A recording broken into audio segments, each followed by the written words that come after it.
A ishte thellësisht në borxhe dhe nuk kishte asgjë nga jeta që ndëronte. Dhe kur gjyshi i tij vdiq e la pas një shtëpi të rënuar, ai nuk kishte ide se e priste një surprizë e madhe. Josefi punonte si kontabilist për një kompani të vogël sigurimesh. Ishte një ditë e ftohtë, gri e njëjtë si gjithmonë, e zymt dhe monotone, me zhurmën e vazhdueshme të tastierave dhe thirrjeve telefonike në sfond. Tavolina e tij ishte gjithmonë e mbuluar me letra, dhe shefi i tij, zotri Williams, kur nuk duke i lumtur, pa marrë parasysh sa shumë përpiqej.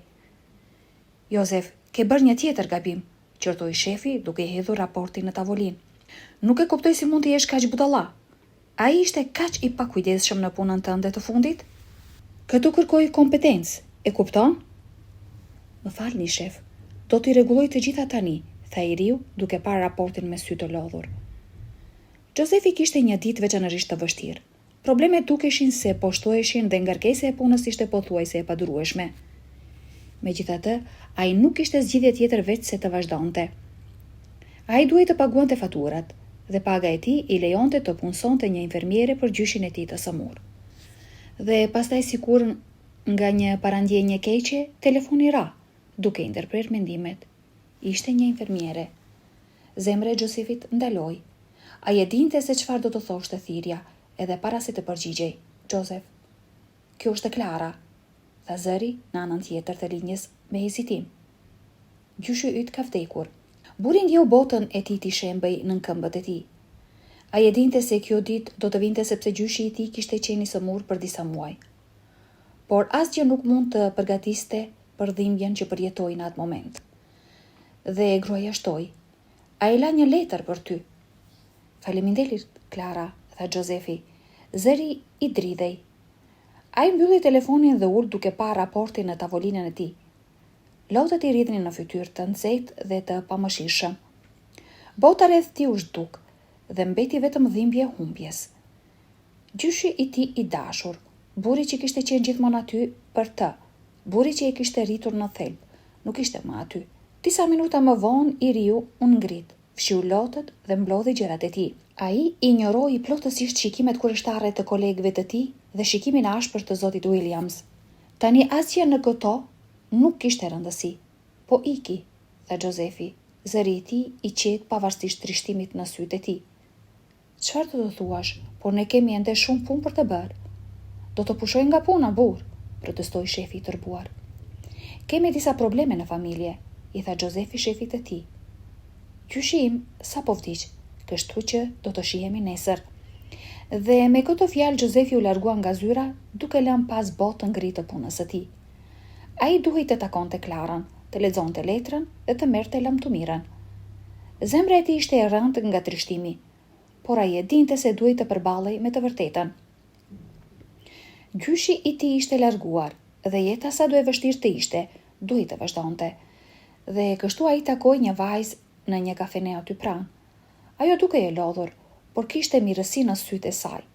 I riu e falenderoi për të gjithë vitet e kujdesit për gjyshin e tij, dhe ajo i dha një letër. Josefi e falenderoi dhe ajo ngrit për të ikur. I riu shikoi letrën në duart e tij për një moment dhe e hapi.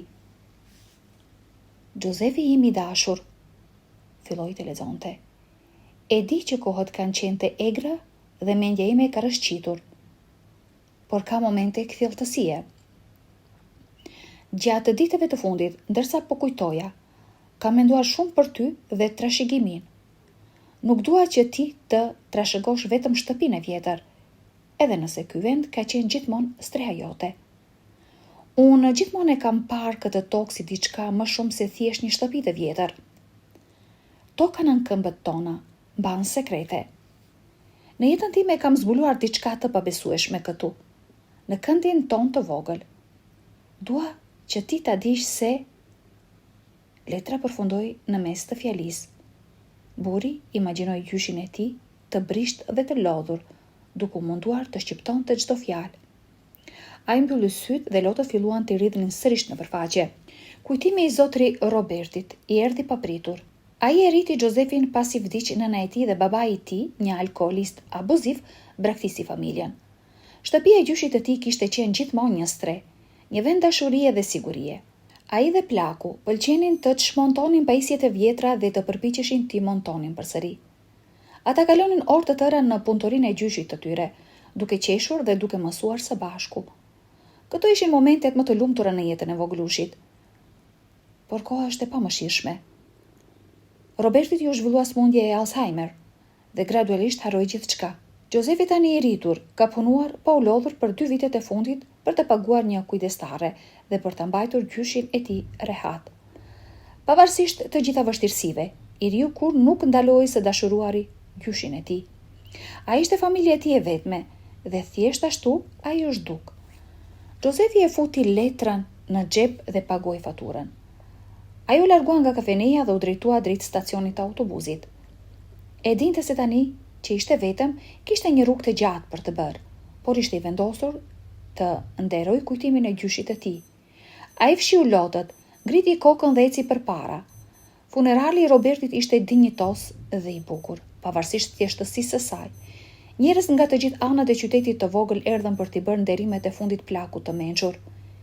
Nipi ishte mirënjohës dhe dashuria dhe respekti, megjithse dhimbja i mundonte krahrorin. Disa ditë më vonë, i riu shikoi shtëpinë dhe shkoi të vizitoi shtëpinë që kishte trashëguar. Udhëtimi drejt vendit ishte i gjatë dhe i mundimshëm. Ai mori autobusin deri në ndalesën e fundit dhe pjesën tjetër të rrugës e bëri në këmbë. Një udhëtim i njohur që i solli kujtime të ëmbla e të hidhura. Dhe kur më në fund mbriti atje, shtëpia e vjetër ishte aty, ashtu si në kujtimet e tij. Një strukturë e rënuar me derasa të liruara dhe bojë të qeruar. Kopshti kur dikur lulëzonte nga zambakët e bukur, ishte mbushur me barëra të këqija. Ishte një shtëpi e keq përfunduar dhe ai kur nuk e kuptoi se si gjyshi i tij kishte arritur të jetonte në kushte të tilla për kaq gjatë. Ai hapi derën që kërkëritej dhe hyri. Brenda, ere e drurit të vjetër dhe e pluhurit i hyri në hund, duke sjellë me vete një val nostalgjie. Kishte qelësat dhe Josefi dëgjonte jehonën e të qeshurave dhe kohëve të lumtura që kishte kaluar tashmë këtu. Ai ecte në përdhomat boshe dhe me çdo hap kujtimet merrnin në nxotrim ndërgjegjen e tij. Syt e të riut u mbushën me lot. Gjithçka këtu i kujtonte gjyshin e tij dhe dhimbja e humbjes dukej se nuk po zbehej. Burri shikoi përreth me frymë të zënë. Çfarë duhet të bëj me ty, shtëpisë?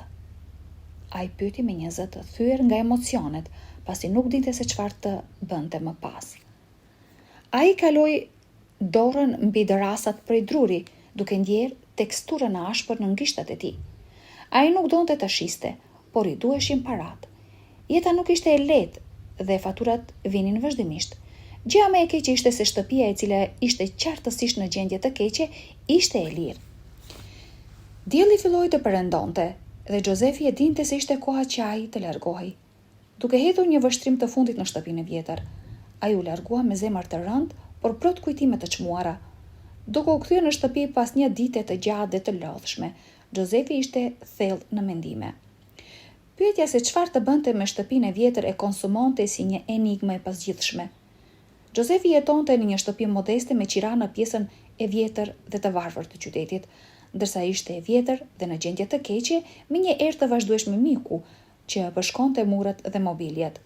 Pronarja e banesës ishte një grua në moshë të mesme me pamje të hidhur, e cila dukej më interesuar për paratë e qirase sa për mirëqenjen e qiramarrësit. Sa po hapi portën dhe hyri brenda, një grua ju afrua dhe i kërkoi pagesën për apartamentin. Djalë, ku janë paratë e mia? Kanë kaluar 2 muaj, ose paguaj ose largohu. Miliona njerëz duan të kenë këtë dhomë, dhe pronarja. Dhe Josefi, me një shprehje të lodhur në fytyrën e tij, u përgjigj: "Unë ende nuk e kam marrë pagën, zonja." Helena, ai gungulliti dhe murmuriti diçka për papërgjeshmërinë para se të largohej. Ai pshëritiu ndërsa ngjitej shkallëve të lëkundshme drejt dhomës së tij, duke kuptuar se nuk kishte arritur asgjë ende. Duke u ulur në shtrat, ai lejoi veten të pendoi për një moment për jetën që kishte bërë. Kujtimet e gjyshit tim i erdhën në mendje. Në veçanti, fraza që ai thoshte shpesh ishte: "Joseph, do të bësh gjëra të mëdha në jetë, e di këtë." Ai qeshi me hidhërim, duke tundur kokën. Po gjysh, duket se gabove. U bara një humbas. Ai vazhdoi të mendonte zgjidhje të mundshme për dilemën e shtëpisë. Çfarë nëse e shem dhe e shes tokën? Duhet të vlej diçka, po jo?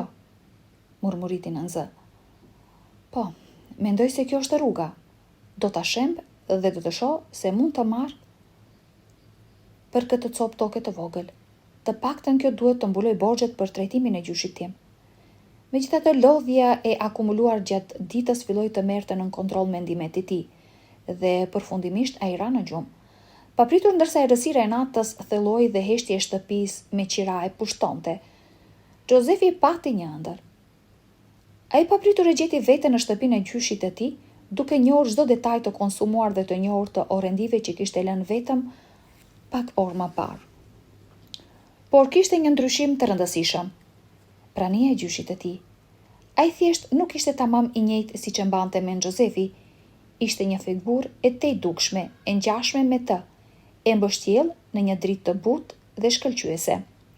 Ai dukej më shumë si një fantazmë, një hije e burrit që Roberti kishte qenë në jetë. Qysh? Ai bërtiti, duke shtrirë dorën në një përpjekje të kotë për ta prekur. Por figura nuk reagoi. Ai vazhdoi të endet në shtëpi, duke prekur objekte me një qëllim që i riu nuk mund ta kuptonte. Ai ndoqi figurën. Zemra i rihte në gjokë dhe mendja i ishte mjegulluar nga konfuzioni. Në një moment figura ndaloi dhe tregoi një cep të caktuar të dhomës. Josefi ndoqi shikimin e fantazmës dhe pa një kuti të vjetër këpucësh në cep, të harruar dhe të mbuluar me pluhur. Nuk kuptoj gjysh. Josefi bërtiti me dëshpërim në zë, por fantazma mbeti e heshtur. Pastaj figura lëvizi përsëri, këtë herë duke dalë nga shtëpia në obor. Ai ndaloi papritur dhe tregoi në tokë. Djali shikoi poshtë, por pa vetëm dheun dhe gur, asgjë për të tërhequr vëmendjen. Çfarë dëshiron të më tregosh? Pyeti ai, duke u ndjerë i mbushur me zhgënjim dhe konfuzion. Por figura mbeti përsëri e heshtur, thjesht duke treguar diçka dhe duke lëvizur rreth zonës. Josefi ndjehoi një përzierje ndjenjash kontradiktore dhe mbi të gjitha një dëshirë në rritje për të kuptuar mesazhin e Robertit. Pastaj në një moment figura u kthye nga Josefi dhe tregoi drejt për drejt aty. Shikimi i fantazmës ishte intensiv, pothuajse i frikshëm. I riu ndjeu pupla pule t'i rëshqisnin në shpinë dhe papritur kjo krijesë fluturoi drejt tij. Josefi bërtiti, gjysh. Me një të dridhur, ai u zgjua i mbuluar me djerës të ftohta. Ëndra, megjithse ende e gjallë dhe shqetësuese, tani dukej e largët dhe e pakuptueshme. Por shikimi i gjyshit të tij ose çfarëdo që të ishte, mbeti në mendjen e tij si një kujtim shqetësues që e bëri të pyeste për kuptimin e gjithë kësaj. Joseph ul në shtrat, duke fërkuar pëllëmbët e tij, mbi fytyrën e gjersitur, duke u përpjekur të merrte frym. Ai vendosi të shkonte përsëri në shtëpinë e gjyshit të tij. U ngjit në autobusin për t'u kthyer në qytetin e vogël, dhe të gjitha mendimet e tij rrotulloheshin rreth kësaj ëndre. Sapo hyri në shtëpi, një ftohtë e fortë i përshkoi trupin. Heshtja dukej si ejoi në veshët e tij, dhe kujtimi i ëndrës pushtoi ndërgjegjen e tij. Dhe pastaj ai kujtoi figurën e gjyshit të tij, i cili po tregonte kutinë e vjetër. Ai vrapoi në atë vend, dhe ajo kuti ishte aty. Si është e mundur kjo? Unë nuk e kam parë kur këtë kuti më parë, murmuriti ai i hutuar. Me duar të dridhura, ai hapi kapakun dhe zbuloi përmbajtjen. Kishte disa gjëra aty. Fotografi të vjetra, letra të zverdhura nga koha, objekte të vogla dhe të konsumuara. Por ajo që i tërhoqi vërtet vëmendjen ishin 2 dokumente. I pari ishte një dokument regjistrimi toke. Ai skanoi shpejt tekstin, zemra i rihte ndërsa mësonte të vërtetën. Toka që mendonte se ishte e vogël, ishte në të vërtetë një shtrirje e gjerë, hektar tokë që shtrishin përtej asaj që sytë e tij mund të shihnin. Pse nuk më the kur për këtë gjysh? Josefi pëshpëriti me mosbesim dhe pastaj pa një dokument tjetër. Ishte një mostër dheu, e dëmtuar dhe e zverdhur nga mosha, por ende e lexueshme, dhe në të kishte një termë që e bëri zemrën t'i rihte shpejt. Litiumi, një mineral i vlefshëm, çelësi për krijimin e baterive litium-ion të përdorura në pothuajse çdo pajisje elektronike moderne. Nëse informacioni në dokumente ishte i vërtet, atëherë kjo tokë vlente një pasuri. Josefi ra në gjunjë duke mbajtur ende dokumentin në duart e tij të dridhura. Ai ndjeu zemrën e tij të rrihte sikur i shpërthente. Lotët e rridhnin në përfaqe dhe një përzierje lehtësimi, tronditje dhe një shkëlqim shprehse e pushtoi. Nëse kjo do të ishte e vërtet, jeta e tij mund të kishte ndryshuar plotësisht, të gjitha fal gjyshit që ai e donte dhe e kishte humbur kaq shumë. Dhe pastaj, pavarësisht konfuzionit të ndjenjave që e pushtuan, Josefi vendosi të vepronte. Mundësia e shfaqjes së litiumit në tokën e gjyshit të tij ishte kaq befasuese, kaq e frikshme, saqë ai e dinte se duhej ta konfirmonte. Sa po mori pagën e tij javën e ardhshme, ai shpenzoi gjithçka që kishte për të punësuar një shërbim mostrimi dheu. Ditët në vim ishin torturuese. Çdo minutë zvarriti ndërsa burri priste rezultatet. Dhe më në fund të kjo ditë erdhi. Një zarf i bardhë i padamshëm mbriti me postë, duke përmbajtur të ardhmen e këtij njeriu të varfër. Ai hapi zarfin dhe duart i dridheshin, kaloi syt mbi fjalët e shtypura në letër. Po, kishte litium. Kishte aq shumë litium sa që toka vlente miliona dollar. Josefi ra në gjunjë. Lotët i rridhnin në përfytyr ndërsa qeshte dhe qante në të njëjtën kohë. "Ja dolëm gjysh", pëshpëriti ai, duke parë shtëpisën e vogël që nuk kishte më nevojë të rënohej. Dhe për një moment, ai mund të ishte betuar se pa diçka si figurën e gjyshit të tij atje, duke i buzëqeshur para se të zhdukej shpejt. Në atë moment, Josefi disi kuptoi se Roberti do të ishte krenar për të. Ai kuptoi se gjyshi i tij gjithmonë e dinte se ai do të bënte diçka të madhe. Dhe pastaj, me një buzëqeshje në fytyrë dhe lot në sy, Josefi u ngrit dhe shikoi mbi hapësirën e tokës së tij. Ai ishte i përgatitur për atë që do të ndodhte më pas. Dhe ai e dinte se nuk do të ishte vetëm në këtë udhëtim. Sepse gjyshi i tij ishte ende me të, duke udhëhequr në çdo hap të rrugës. Të dashur shikues, a besoni se gjyshi vërtet e udhëhoqi Josefin nga bota tjetër? Ju lutem, na tregoni në komente më poshtë. Dhe nëse ju pëlqeu videoja, mos harroni të shtypni butonin pëlqej dhe të abonoheni në kanalin për më shumë histori si kjo. Ju faleminderit dhe ne do të ndëgjohemi në videon e radhës.